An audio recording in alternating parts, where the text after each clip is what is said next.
rendering for the dock. But I don't know about you, but my desktop sometimes has a little more clutter. And we've had a feature for the longest time on how to deal with clutter. It's called Exposé. So what we did is we've built Exposé into the dock.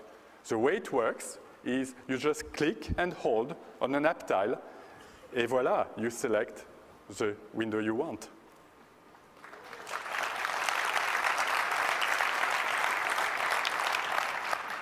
Next, installation. That's probably your first contact with Snow Leopard, and we've made it even faster, up to 45% faster.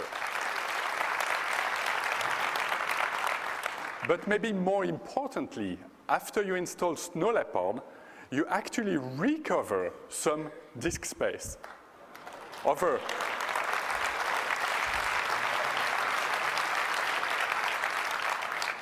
half the footprint of the OS, over 6 GB more space, thanks to technologies like file system compression. Preview. Preview is, of course, our favorite way to view images and PDF files, and we've made common operations faster. There's also lots of little touches. The one I like is about text selection in PDF files. In Leopard, you can actually select text and copy-paste it into other applications. But it doesn't always follow the logical order of the text. In Snow Leopard, we've used a little bit of AI to actually infer the structure of the document.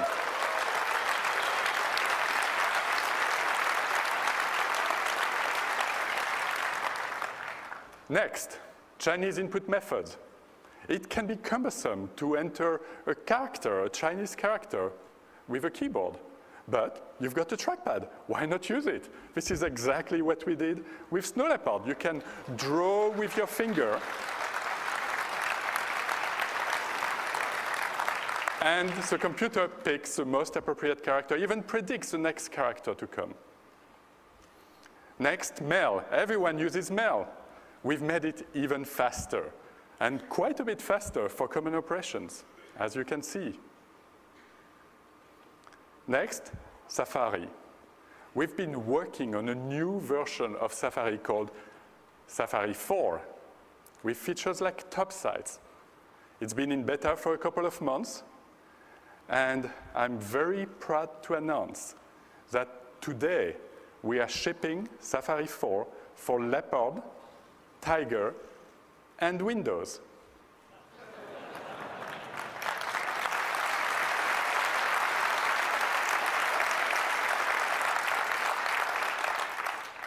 Safari 4 offers unsurpassed speed, speed for HTML and speed for JavaScript for your Web 2.0 web pages.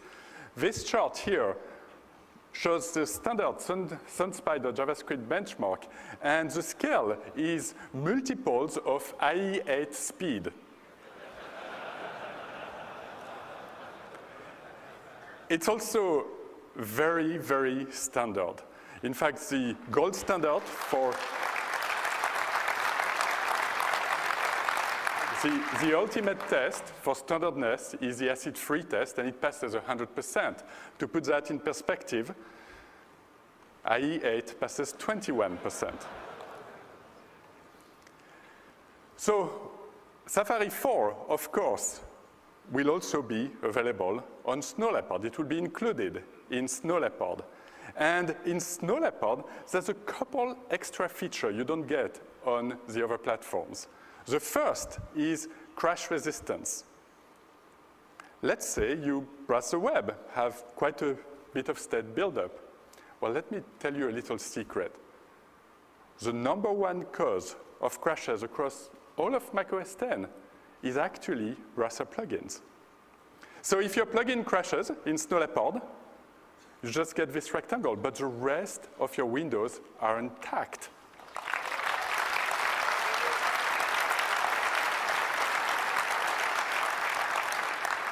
All you need to do is reload that page, and that's it. You haven't missed a beat in your browsing. The second feature that you get only on Snow Leopard is even more speed. You know the JavaScript benchmark I showed you a few slides ago? That's a 32-bit benchmark. When you run in 64-bit, you go even faster.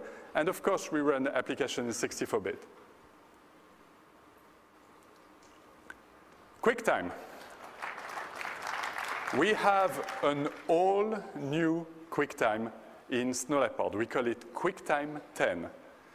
It's an all-modern stack. It fully leverages hardware acceleration. It's super efficient.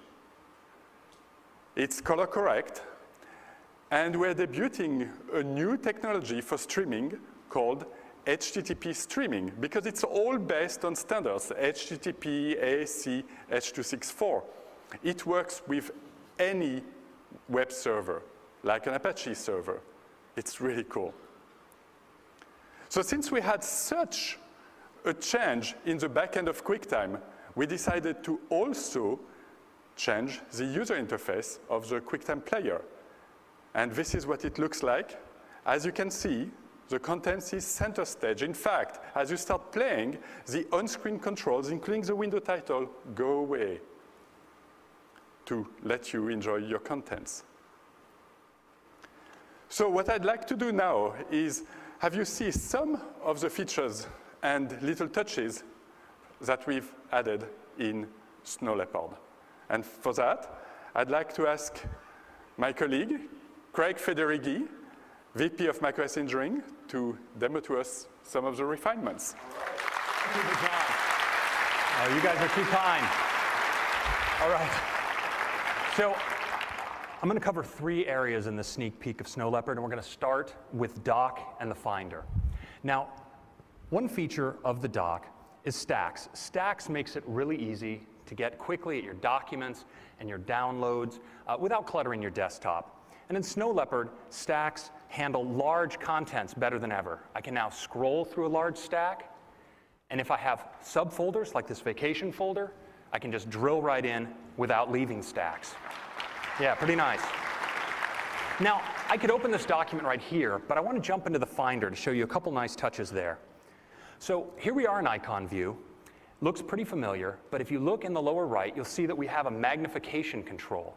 I can now magnify my thumbnails, and this is a live preview, so I can actually step through this page PDF right on its icon. I can even play a movie right in its thumbnail, and I can magnify, of course, while it's playing. Really, really cool. Oh, yeah. But you know, my favorite new feature in the dock is Dock Expose. And to demonstrate, I want to recreate a little bit what my desktop can tend to look like after a long day. Lots of Mail Compose windows, lots of Safari windows, lots of images open in preview, and so forth. Now, fortunately, the Mac has long had a fabulous solution for this problem in the area of Expose. So I can activate Expose and step back and see all my windows across all my open applications. But you know, I usually know what application has the window I'm looking for, and now with Dock Expose, getting at it couldn't be more natural. So let's say I want to get at a window inside a preview. I just click and hold, and there are my preview windows. I want to see in Safari, click and hold, and I'm there. Mail, same thing.